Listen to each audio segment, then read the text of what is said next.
Yeah, he's actually never changing the page of his pace notes. That's not realistic. Slight left, 50. Oh, this is so much fun. Left of the crest, 120. Right of Wow. the crest, 300. Some of you were disappointed when EA Sports WRC launched in November without VR support, although EA Sports and Codemasters quickly assured the community that it would be added later.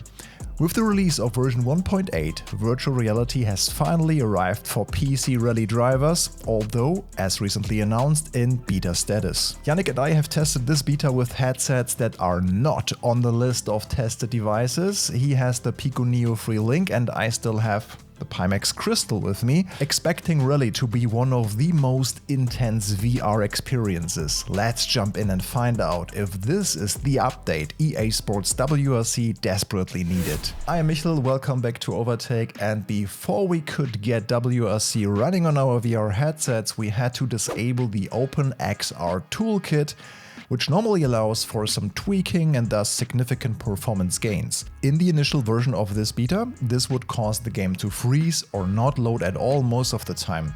So we rely on OpenComposite or OpenVR runtimes, and then we were finally able to get it going. Interestingly, EA Sports WRC launches differently than most other sims when it comes to VR.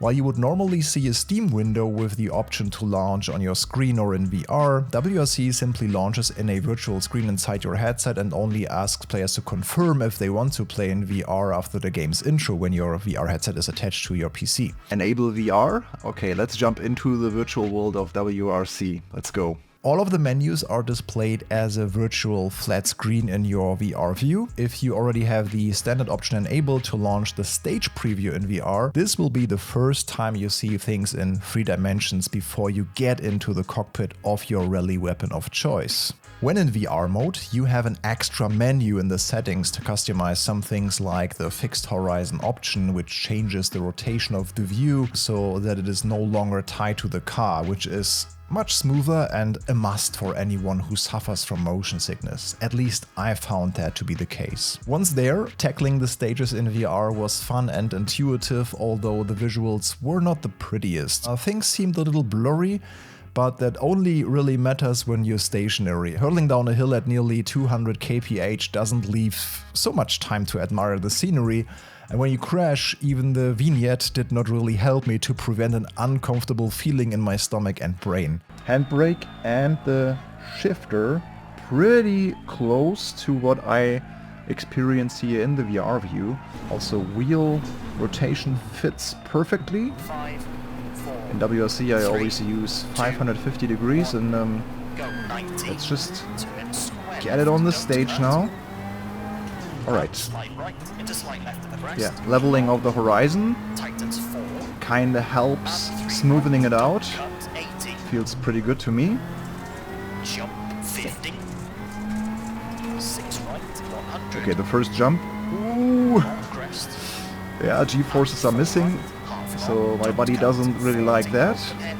Yeah, but you can really get a good feeling for where to position the car, where to point the nose. Caution, tightens. Yeah, just keep in mind the image that you are seeing right now, that is captured from the screen, Slight right. is not the same that I see here in the VR view, so it usually just takes one of the lenses. Small jump. I think it's the left eye that you can see, that's why it's also not like centered. Caution, crest. Wow, Define 200. short, No! And there is the little vignette effect when you crash. Ooh.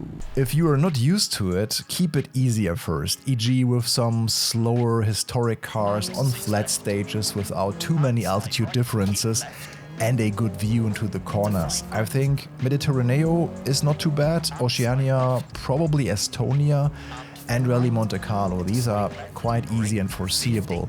And maybe also do the rally school again, or for the first time, to just get into the feeling. Do you as an experienced VR user have additional advice for beginners? Let us know in the comments. Also be sure to like, subscribe and hit that bell to make sure you never miss future Overtake videos. Meanwhile, the beta status for VR is noticeable, particularly when loading into stages and service areas. For a few seconds, the VR movement tends to be inverted, or menus do not stay stationary but follow the user's view, all of those things, and this can lead to considerable discomfort pretty quickly, so staying still for a little while during and after loading screens is advisable.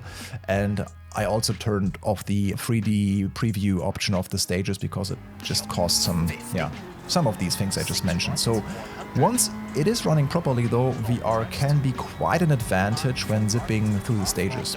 I have to get used to it. I'm not as quick as on my screens yet, but the added depth perception makes it easier to judge where to put your car. You have a much better understanding of where your car is on the road and where to not put it. And this gives a better feel for when certain turns are coming up, and also ditches, jumps, ice patches in Monte Carlo, for example. Yeah. So with starting in VR, I'm just way slower than on the screen. Really have to get used to it. And I'm not quite having the FPS that I would like to have, so I'm barely at 50 FPS right now. Lowering the details a lot, and on the screen, on the single screen, I was on 140, 150 FPS. That's quite a difference. I almost dropped to a third of the FPS I had on the single screen. Why single screen? Because proper triple screen support is just not there yet for WRC. I wish they implemented at some point as well. Oh, this is horrible. No! Ooh. EA has also published a large WRC VR FAQ article on their website. If you are having trouble with your setup, it might be worth checking that out. We have linked it in our video description.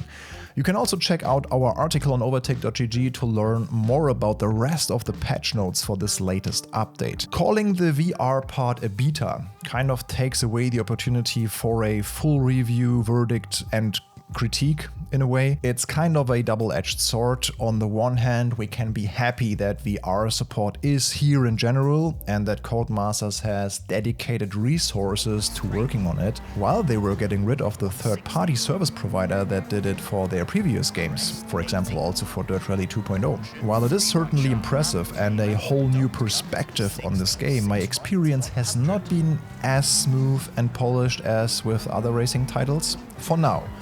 But the update policy and honest open communication from their development team so far makes me mildly optimistic.